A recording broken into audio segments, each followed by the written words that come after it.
قدر ہو سکے سرکار دو عالم صلی اللہ تعالی علیہ وسلم پر درود پاک کی کثرت کیا کریں، محبت کے ساتھ با آواز بلند درود پاک پڑھیں، صلو علی الحبیب صلی اللہ علی محمد صلی اللہ علیہ وسلم۔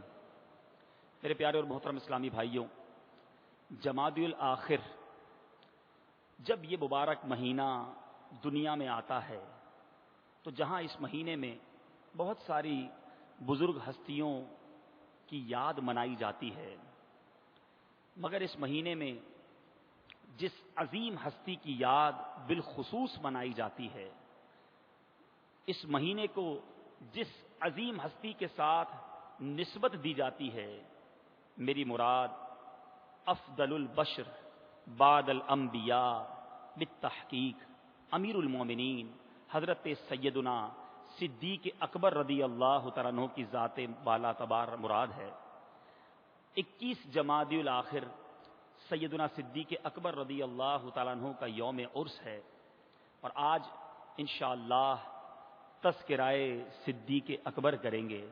مدنی چینل پر الحمدللہ فیضان صدیق اکبر کی بہاریں ہیں، تو آج انشاءاللہ سرکار دو عالم صلی اللہ تعالی علیہ وسلم کے عاشق اکبر، یار غار اور یار مزار سیدنا صدیق اکبر رضی اللہ تعالیٰ عنہ کا کچھ تذکرہ خیر ہوگا۔ توجہ کے ساتھ اول تا آخر بیان میں شامل رہیے، انشاءاللہ فیضان صدیق اکبر حاصل کریں گے۔ امیر المومنین حضرت صدیق اکبر رضی اللہ تعالیٰ عنہ وہ صحابی ہیں جنہوں نے سب سے پہلے تاجدار رسالت، شہنشاہ نبوت، مخزن جود و سخاوت، محبوب رب العزت عز و جل و صلی اللہ تعالی علیہ وسلم کی رسالت کی تصدیق کی، بارگاہ رسالت سے عتیق کا لقب پایا، توفیق الہی کی تائید انہیں حاصل رہی، سفر و حضر میں حضور نبی پاک صاحب لولاک صلی اللہ تعالی علیہ وسلم کے رفیق، زندگی کے ہر موڑ پر سرکار علیہ الصلوۃ والسلام کے مخلص دوست، اور بعد وصال بھی روضہ انور میں پیارے آقا صلی اللہ تعالی علیہ وسلم کے ساتھ آرام فرما رہے ہیں۔ اے میرے پیارے اور محترم اسلامی بھائیوں، آج انہی صدیق اکبر رضی اللہ تعالیٰ عنہ کا تذکرہ خیر ہے۔ اللہ تبارک و تعالی ہم سب کو فیضان صدیق اکبر نصیب فرمائے۔ آج ان کا تذکرہ خیر کر کے اپنے دل کی ویران کھیتی کو باغ و بہار بنانے کی کوشش کریں گے۔ آپ رضی اللہ تعالیٰ عنہ کا نام، آپ کا اسم گرامی عبداللہ ہے، اور آپ کا نسب شریف اس طرح ہے: ابو بکر بن عثمان بن عامر بن عمر بن کعب بن سعد بن تمیم بن مرہ۔ آپ رضی اللہ تعالیٰ عنہ کا نسب 7ویں دادا یعنی مرہ میں حضور اکرم صلی اللہ تعالی علیہ وسلم کے مبارک نسب سے مل جاتا ہے۔ آپ کی کنیت یعنی جس سے ہم پہچانتے ہیں حضرت سیدنا ابو بکر کو، جو ابو بکر کہا جاتا ہے، یہ آپ کی کنیت ہے، اور آپ کے القاب صدیق اور عتیق ہیں۔ اب یہ القاب کیسے پڑھے؟ آپ کو صدیق کیوں کہا جاتا ہے اور عتیق کیوں کہا جاتا ہے؟ اب یہ توجہ کے ساتھ سنیے۔ علماء کرام آپ کے لقب صدیق کے بارے میں چند روایات، چند وجوہات بیان کرتے ہیں۔ زمانہ جاہلیت میں ہی آپ کو یہ لقب مل گیا تھا کیونکہ آپ رضی اللہ تعالیٰ عنہ ہمیشہ سچ بولتے تھے، اور ایک اور قول کے مطابق آپ رضی اللہ تعالیٰ عنہ کو صدیق اس لیے کہا گیا کہ آپ رضی اللہ تعالیٰ عنہ نبی کریم صلی اللہ تعالیٰ علیہ وسلم کی ہر خبر پر تصدیق کرنے میں سبقت لے جاتے تھے۔ ایک بڑا ہی پیارا واقعہ حضرت ابو ہریرہ رضی اللہ تعالیٰ عنہ روایت کرتے ہیں، مصطفیٰ جان رحمت، شمع بزم ہدایت، نوشہ بزم جنت، پے کرے جود و سخاوت، منبع علم و حکمت صلی اللہ تعالی علیہ وسلم، شب معراج پیارے آقا علیہ الصلوۃ والسلام نے حضرت جبریل سے فرمایا، اس واقعہ معراج کی تصدیق میری ملت نہیں کرے گی۔ یعنی اتنا بڑا واقعہ ہو گیا دنیا میں کوئی لمحے آگے پیچھے نہ ہوئے، زمین و آسمان کی سیر میرے آقا کر کے تشریف لے آئے، جنت کی سیر فرمائی۔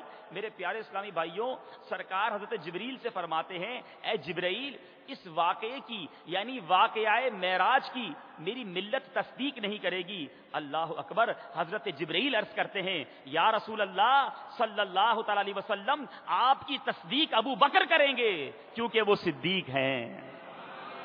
تو گویا جبریل امین نے بھی حضرت ابو بکر کو صدیق کا لقب دیا۔ جب یہ واقعہ معراج ہوا، حضرت عائشہ صدیقہ رضی اللہ تعالیٰ عنہا روایت کرتی ہیں کہ مشرکین عرب نے حضرت صدیق اکبر رضی اللہ تعالیٰ عنہ کی خدمت میں حاضر ہوئے۔ جب یہ دعویٰ کیا گیا بارگاہ رسالت سے کہ یہ واقعہ معراج رونما ہو چکا ہے، اب مشرکین عرب نے سوچا کہ اب ابو بکر کو سرکار علیہ الصلوۃ والسلام سے دور کرنے کا بڑا اچھا موقع ہے، ان کو اس راہ سے ہٹانے کا بڑا اچھا موقع ہے۔ ان کے گھر پہنچے، کہا، اے ابو بکر، جس نبی کا تم کلمہ پڑھتے ہو، جس کو اللہ کا نبی کہتے ہو، جانتے ہو وہ کیا کہتے ہیں؟ حضرت ابو بکر نے کہا، کیا فرماتے ہیں؟ کہا، وہ کہتے ہیں کہ وہ رات بیت المقدس میں پہنچائے گئے ہیں۔ صدیق اکبر کہتے ہیں، اگر واقعی میرے آقا فرماتے ہیں تو سچ فرماتے ہیں۔ انہوں نے کہا، اگر میرے آقا و مولا صلی اللہ تعالی علیہ وسلم صبح و شام اس سے بھی بڑی خبر دے دیں تو ابو بکر اس کی تصدیق کر دے گا۔ تو ایسے صدیق سیدنا صدیق اکبر رضی اللہ تعالیٰ عنہ، میرے پیارے اور محترم اسلامی بھائیوں، ہم نے یہ تو سنا کہ جبریل امین نے حضرت ابو بکر صدیق کو صدیق کہا، خود شہنشاہ نبوت صلی اللہ تعالی علیہ وسلم کی زبان حق ترجمان سے بھی آپ کو یہ لقب ملا۔ اور وہ کیسے ملا؟ جبل احد مدینہ طیبہ میں وہ مبارک پہاڑ ہے کہ جب بھی زائرین مدینہ طیبہ جاتے ہیں جبل احد کی زیارت ضرور کرتے ہیں۔ وہ جنتی پہاڑ، اس کے دامن میں سید الشہداء امیر حمزہ رضی اللہ تعالیٰ عنہ اور شہدائے احد مدفون ہیں۔ اللہ تعالی ہم سب کو مدینہ طیبہ کی حاضری نصیب فرمائے، جبل احد کا دیدار کرنا نصیب فرمائے۔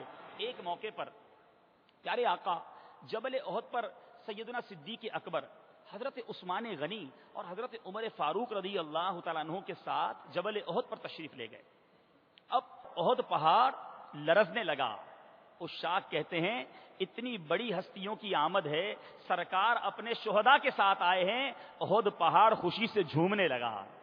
اب میرے آقا علیہ الصلوۃ والسلام نے کیا کیا؟ مصطفیٰ کریم علیہ الصلوۃ والسلام نے پاؤں مبارک کو ٹھوکر لگا کر فرمایا، اے احد ٹھہر جا، بے شک تجھ پر ایک نبی، ایک صدیق اور 2 شہید موجود ہیں۔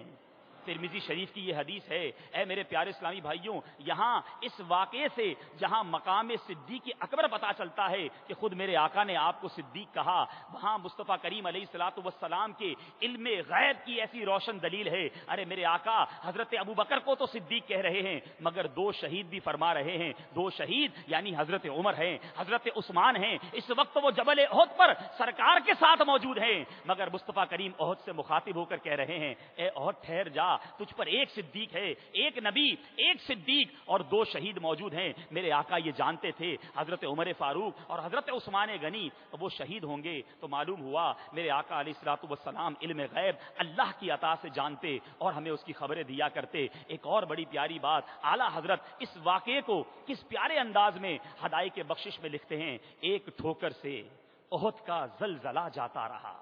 مصطفیٰ کریم علیہ الصلوۃ والسلام کی ایڑیوں اور آپ کے پیر مبارک کی قوت کا اندازہ لگائیے۔